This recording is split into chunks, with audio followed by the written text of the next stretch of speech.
Hey everyone, my name is Gabi and today I'm going to show you how to defend the very dangerous strategy that approached recently with the recent balance update, which made dwarfs significantly cheaper, and you probably have already faced that cannon rush on ladder and maybe wondering how do you ever defend it, because that is a formidable strategy that isn't really easy to defend. So let's take a look on a dark player play, and here on this short map they advance to build the barracks further closer to the middle of the map, and that makes him a perfect vision on the enemy's barracks placed close to his base, which is a perfect sign to be aware that the enemies is gonna push you with the dwarf tech and the dwarven forge which already is being built.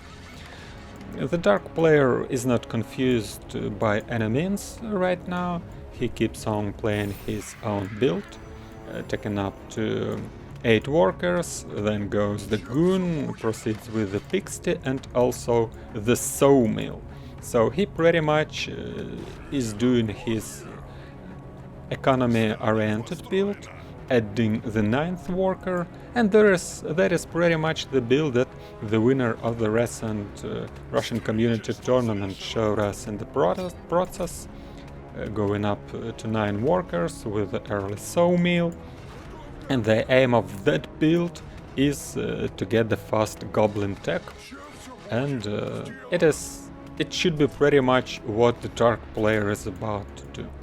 He also takes his second goon to probably go on the enemy space, which really might be a good idea, because since the light barracks are here, there are obviously no battle units in the light base. So one single goon can be a serious treat for the light workers. And in the meantime, dark player keeps on building goons.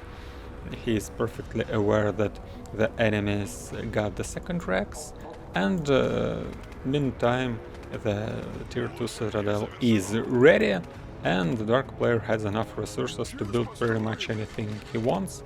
He builds the goblin lab and still floats up to 700 wood right now. And it is an interesting question, why does he even need so much wood, because he can't really spend it for anything apart from the second racks probably, but still above 600 wood, which is really a lot. So why did he really need this sawmill? I'm not really sure. Meantime, Warsmith start approaching in the dark base. The 2 goons are pretty much exposed, so the player wisely pulled them back, because the goblin lab is about to finish, so it will give a healing aura, so the dark player really wants to use it. And now he tries to build the napalm tower in the middle of the base, so that tower defends all the buildings that the dark player has. The Warsmith right now can't really focus fire this tower, so they start attacking the low goons, so the dark player has to pull that low HP goons even further in the background. In the meantime, that goon in the enemy's base was killed. It seems that it doesn't really kill anything, and the napalm tower finishes, but the Warsmith cut it off that very moment. The dark player wasn't fast enough to press the repair button, and he couldn't also use the fortification scroll because he uses his mana on the higher acceleration scroll. So it seems that the light units are about to kill the napalm tower again, so a lot of resources went in vain. And see what do we have inside the base. Here is the artillery tower that cut all the wood mining, and so we see that the dark player just lost to this dangerous rush, and I can imagine him asking, like, what did I even do wrong? Didn't I play a good build? Well, different things. First, this 9 workers sawmill build is none of the safe one when you face the 2 barracks proxy rush into you, And why on earth would you need and would you want to float up those hundreds of wood? You can't even spend them.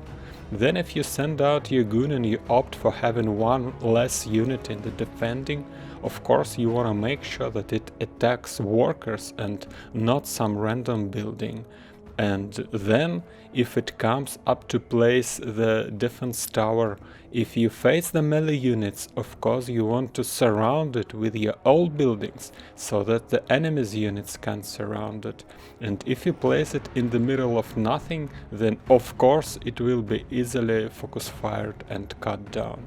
And to make sure and to prove you how these little things matter, I wanna offer you guys to see one more game. And so here we go, the same map, another dark player appearing in the bottom side of the map. Of course, starting with the 2 workers on gold and 2 on wood, and using this vision scroll in the very beginning of the game to be aware that the enemy only has the 4 workers on the base. 1 worker was hired and then went to be the 3rd on the gold mine, and that means that the other worker already went to the center of the map to build the proxy barracks. So that is the strategy, to be sure that your enemy plays that proxy. So since this was the practice games, the dark player just wanted to make sure that it would be fair and it would not just know that the enemy is gonna rush him, so he used that scroll, and he didn't use the gold scroll instead for 25 mana that vision scroll cost. So he placed the very fast barracks, I believe it was placed on the 12 foot, and then he still goes up to 20 foot, so that means 8 workers and 1 goon. The Pixie also has been built, and here the first goon meets the first swordsman, and the standard game begins, but the second tier of the citadel is being built significantly faster, but generally the build order line is about the same between the 2 games, but the difference is the faster barracks and the lower sawmill. The slower sawmill and the faster second tier of the citadel. So both players are actually being aware what they are facing, but this one is really taking it seriously. So he keeps producing the goons. The 3rd is about to come. This worker pretty much survived and they killed the swordsman, and now they come to these buildings and pretty much see what the build order it is, because previously they only knew that probably the barracks is out on the map, but now the dark player sees both barracks and also the Dwarf forge, and they are surrounding this first wordsmith, so that the light player won't be able to collect the critical mass, the snowball of those wordsmiths. But now that the second one approaches, the dark player pulls back because Goblin Lab is about to be finished. So it is again the Goblin Lab, same as the previous one, but it is significantly faster. And here is the position for the Napalm Tower, surrounded by your own buildings, so that no wordsmith would be able to surround it comfortably. Now they are starting to attack it, and the light player placed the artillery tower in the exactly same position. Now comes the bomber, same way as in the previous game, but it bombs the artillery tower and it doesn't even have enough damage, so it's been lost in vain, just as in the previous game. And here comes the artillery tower, light player uses the fortification, and the goon would not be able to use it, so does the dark player, fortification as well, just to be sure that the important buildings would not go down. A couple of units ordered in the queue. And now the napalm tower is ready, and it immediately killed the worker that was repairing, because of this napalm being spitted on the ground. So both players are trying to repair, and the Goblin Lab will be repaired indeed.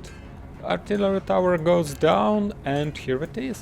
The dark player just took it seriously and placed the buildings right, and didn't go extremely fast things such as the sawmill before upgrading Citadel, and with these little tweaks he's been able to defend it really safely. He still didn't win the game, of course, but at least he survived that. Now he remembers that it is 5-minute mark, so 5th minute mark, so it means that the chest appeared on the map, and since he saw the Dwarfsmith near the chest, that means that they don't defend these buildings, and that means that the dark player can take it for pretty much free. Now he also floats high in the resources, just as in the previous games the dark player did, but he has the hero altar and also plays the workshop, and that means that he can hire the alchemist and add the aeronauts, which should be pretty good against any kind of dwarfs.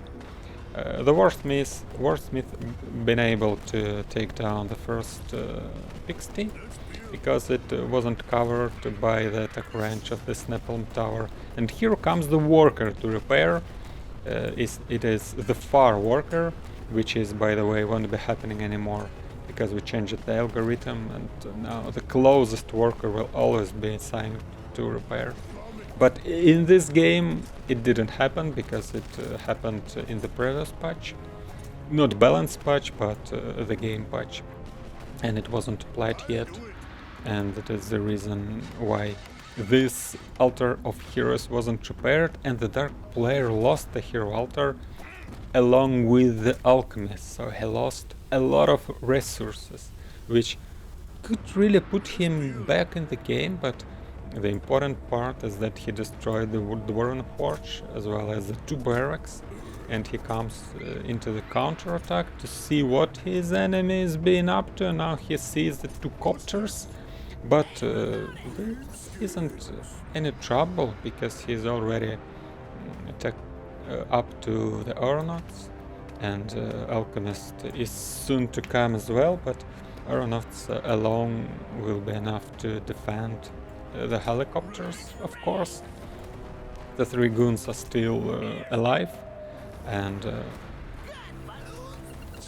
this aeronaut is enough to deal damage to the helicopters, so that they can't hang on here, because it is 7:30, so the middle chest is about to pop up anytime soon. Okay, another 2 copters come. That means that the light player built the 2 factories, which pretty much makes sense, because if you start with the Dwarven Forge, you probably want to proceed the game with the bikers, but the bad news is that the Dwarven Forge was lost, so that means that he can't add the bikers from there. He could rebuild. He should have rebuilt the Dwarven Forge first, and Dark upgrades his citadel, because he's close to being supply capped, and with the alchemist he advanced on the enemy's base, and well, from the part where the dark player defended, the game could go in any direction. Since the light player decided to go the helicopters, and the dark player, well, we can say blindly went aeronauts, he won just because of having the better army, and getting bikers is not fast enough here. But the important part is the little tweaks that the dark player applied comparing to the first game we saw, and let's again list them. So what happened is he took the enemy strategy seriously. He didn't try to add the 9 workers sawmill, because that build order is not safe. That build order gives you the best possible economical start. But if someone is trying to proxy rocks you with the first worker out of 2 barracks, you don't really want to have the strong economy. What you want to have is a strong army and to survive, and you want to place your tower correctly, and that will bring you the successful defense. And that is a very important part, to be aware and to know how to do so.